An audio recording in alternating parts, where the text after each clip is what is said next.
In this lesson, we're going to review everything we've learned so far in Chapter 5. Chapter 5 focused on factors and multiples and patterns, and so that's what we're going to touch on today. Let's go ahead and take a look at factors. Now, factors are the numbers that we can multiply together to get a final product. So when we look at a number like 14, that's going to be the final product that we need to find. And we need to find the two numbers that we can multiply together to get 14. A good place to start is always with 1. We've talked about this a lot over the course of the past few weeks, but 1 is always going to be a factor of all these numbers. When we're finding a factor pair, 1 times that number is going to give me, well, that number. So 1 times 14 gives me 14. Now, when we're finding factors of a number, it's usually a good idea for us to go in order from the numbers 1 through 10. So like I said, 1 is always a good place to start. Now with our list 1 through 10, we can make sure we don't miss any factors. So since we've already done our factor, or our 1, and we've checked that off, we can go to 2. If our number is even, it's going to be divisible by 2. Because 14 is an even number, it's going to be divisible by 2. So now I have to think, 2 times what gives me 14? Well, 2 times 7 gives me 14. So there's my next factor pair. I have 1 and 14 and 2 and 7. Now I'm going to move on to 3. If a number is divisible by 3, the sum of its digits will be divisible by 3. So what that means is I'm going to take my 1 and my 4 and I'm going to add them together and I get 5. If this number would be divisible by 3, then 3 would go into 5 evenly. Because it does not, this number is not divisible by 3. When I move on to 4, I need to think about my 4 facts. Is there anything I can multiply times 4 to get 14? There is not. How about 5? If it ends in a 0 or a 5, then it's divisible by 5. It does not. 6. If it's divisible by 2 and 3, it's divisible by 6. Well, only 2. And then I have 7, which I already have right here. So that means I'm all done with my factors of 14. So my only factors for 14 are the numbers 1, 2, 7, and 14. Those are all of the factors for my number 14. When we move on to our number 22, we're going to go through the same process again. It's a really good idea for us to start with 1. 1 is always a factor, so 1 times 22 gives me 22. Now 22 is an even number, which means it's going to be divisible by 2. So 2 times what gives me 22? If I split 22 in half, I get 11. So 2 times 11 gives me 22. For 3, I could add up my digits. 2 plus 2 gives me 4. That is not divisible by 3, so my number is not divisible by 3. My number is not divisible by 4. It doesn't end in a 5 or a 0, so it's not divisible by 5. It's not divisible by 2 and 3, so not 6. 22 is not divisible by 7 or 8 or 9 or 10, so my only factors for 22 are 1, 2, 11, and 22. And then the last number we're going to look at is the number 27. Again, it's always a good idea for us to start with 1. So 1 times 27 is our factor pair. That's going to give us 27. 27 is not an even number, so it is not divisible by 2. If I want to see if 27 is divisible by 3, I would add up my two digits. So 2 plus 7 gives me 9. 9 is divisible by 3. So 27 is going to be divisible by 3. So now I need to think 3 times what gives me 27? Well, 3 times 9 gives me 27. Then I can move on to 4. Is there anything I can multiply times 4 to get me 27? There is not. How about 5? Well, it does not end in a 5 or a 0, so it's not divisible by 5. It is not even, which means it's not divisible by 2, although it's divisible by 3. In order for it to be divisible by 6, it has to be divisible by both 2 and 3, which it's not.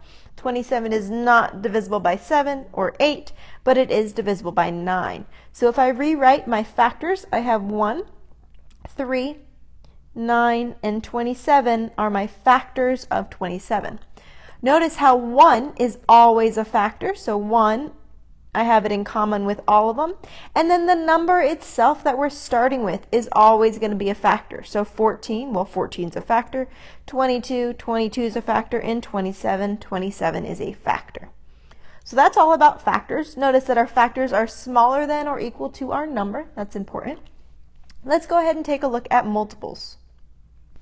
Multiples are a skip counting for our numbers. They're the products that we would get if we were multiplying this number times something else. So when we're finding our multiples, we're skip counting by a number, or we're just listing our numbers in order for multiplication. So 4 times 1, 4 times 2, 4 times 3, or 7 times 1, 7 times 2, so on and so forth, depending on what numbers you're working with.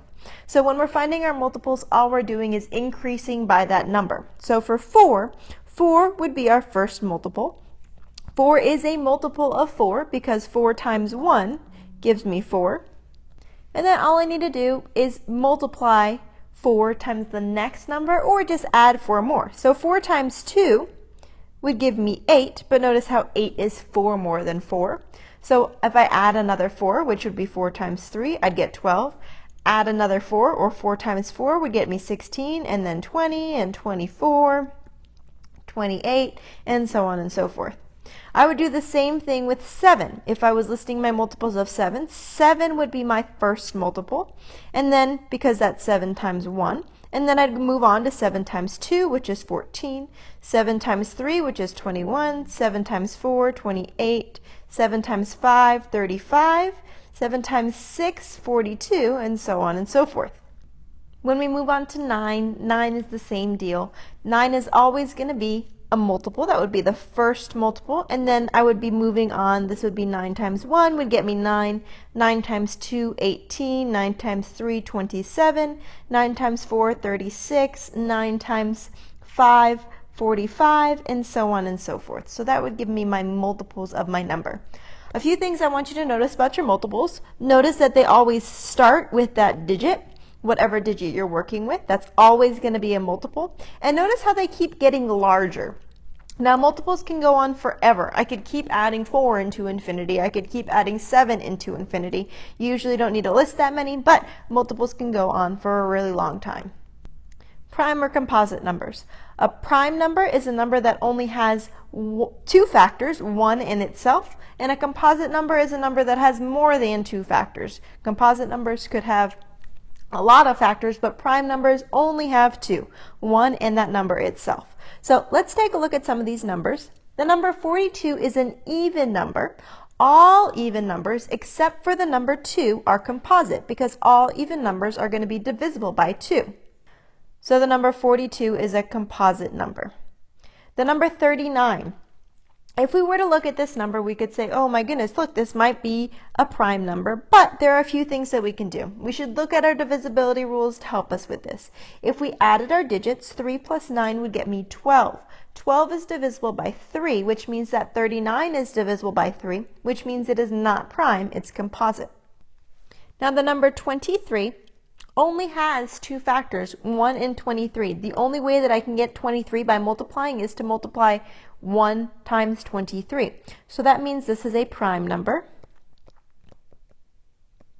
And the number 71 is also prime. It only has 2 factors, 1 and 71.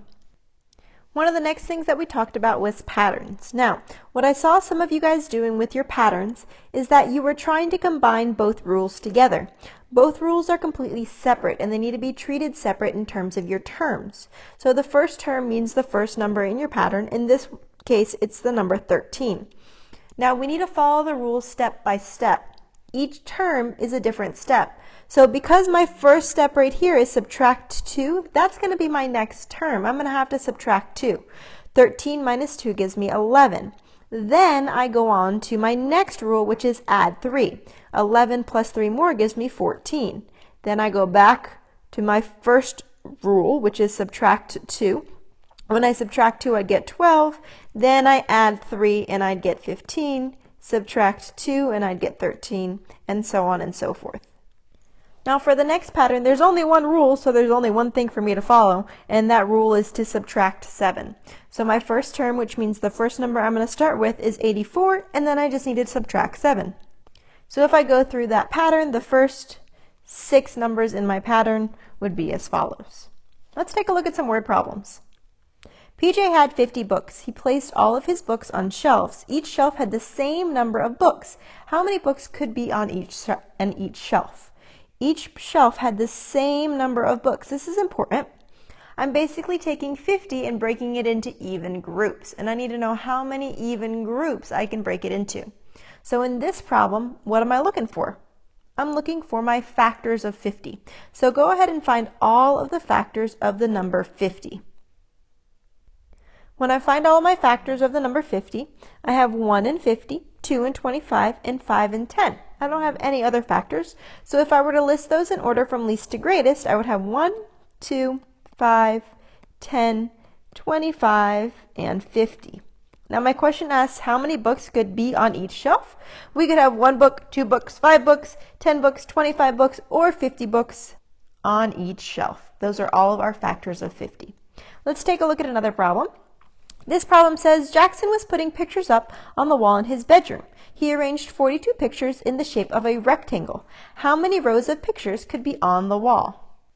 For this problem, we're taking his 42 pictures and we are putting them into rows, and I want to know how many pictures could be on each row. What am I doing for this problem? Because I'm taking 42 and I'm breaking it up, I need to find all of my factors. So go ahead and find all of your factors of 42. When we found all of our factors of 42, we would have 1 and 42, 2 and 21, 3 and 14, and then 6 and 7.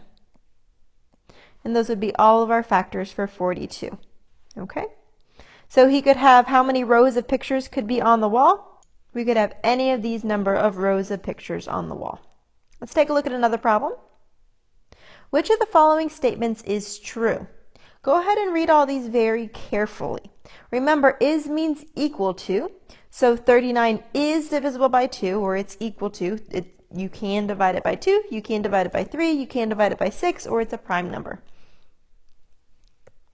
Well, 39 is not an even number, so it is not divisible by 2. In order for me to figure out if it's divisible by 3, I would add up 3 plus 9, and I get 12. I could then take 12 and add those two digits, and I'd get 3. And then I could see if 3 was divisible by 3, which it is, which means that 39 is going to be divisible by 3.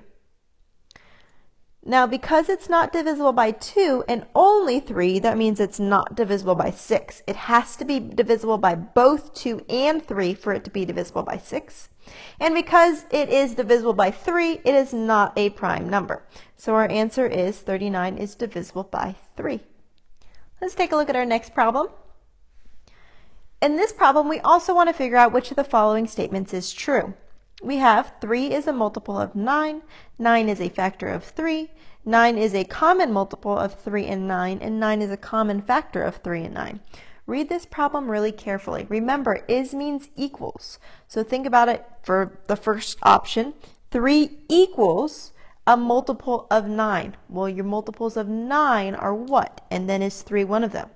9 equals or is a factor of 3. Well, what are your factors of 3? 9 equals or is a common multiple between 3 and 9. Is that true? Or is 9 a common factor of 3 and 9? When we're looking at this problem, we need to look at the multiples of 9 for this first option. Multiples of 9 would be 9, 18, 27, 35, and so on and so forth. Does 3 fall into this category? It does not. It's less than our multiples of 9. Remember, multiples of 9 would always start with 9. Our next problem says 9 is a factor of 3. Well, what are our factors of 3? Our factors of 3 are 1 and 3. So is 9 one of those numbers? It is not. Our next one says 9 is a common multiple of 3 and 9. So list your multiples for 3 and 9. 3 and 9. Well, multiples for 3 would be 3, 6, 9. Well, there's my 9. And then multiples for 9 would be 9. Well, there's my 9 right there. So 9 is a common multiple between those two numbers. The last one says 9 is a common factor of 3 and 9. Well, we just listed our factors of 3 up here, and 9 was not one of those, so it's not going to work down here either. So the correct answer is 9 is a common multiple of 3 and 9, and we found that out by just listing some multiples. All right, we have 2 more problems to look at. This next one says, Ethan used connecting cubes to make a model of a zoo. The model will be the shape of a rectangle and will have a height of 1 cube. How many different ways can he make the model of the zoo? Now, if it's a rectangle, If I have a rectangle, then I have two numbers here. So because I'm multiplying two numbers together, I'm looking for factor pairs. I want to know how many factor pairs are there in our number 24. So find all of the factor pairs, and that's going to tell you how many different ways you can make this model. If you found all the factor pairs for 24, you would have 1 and 24, that'd be 1. 2 and 12 would be the second factor pair. 3 and 8 would be the third, and then 4 and 6 would be the fourth. So how many different ways can he make the model of the zoo? He can make it 4. 4 different ways because there are 4 factor pairs. And last problem, Martina had 32 Snickers, 24 Reese's, and 20 Butterfingers left from Halloween. She wants to put an equal number of candy into each bag. How many of each candy can she put into each bag? What are we going to do with this problem? Well, she's splitting these numbers of candy up, and because she's splitting them into smaller pieces, we're looking for factors, and we're looking for something that they have in common. So for this problem, we're looking for common factors. Go ahead and find all of the factors of 32, 24, and 20, and then find what they have in common. If we look at their common factors, or look at all of the factors of these numbers to find what they have in common, we know that they're always going to have the number 1 in common. All of these numbers are even, so they're all going to have the factor of 2 in common. And then all of these numbers are divisible by 4, so they all have 4 in common. So our common factors would be 1, 2, and 4. So if our question is how many of each candy can Martina put in the bag, Martina can put 1, 2, or 4 pieces of candy in each bag. Okay, that's our review lesson for Chapter 5, Factors, Multiples, and Patterns, and some word problems in there. Remember to review different parts for your test, and good luck!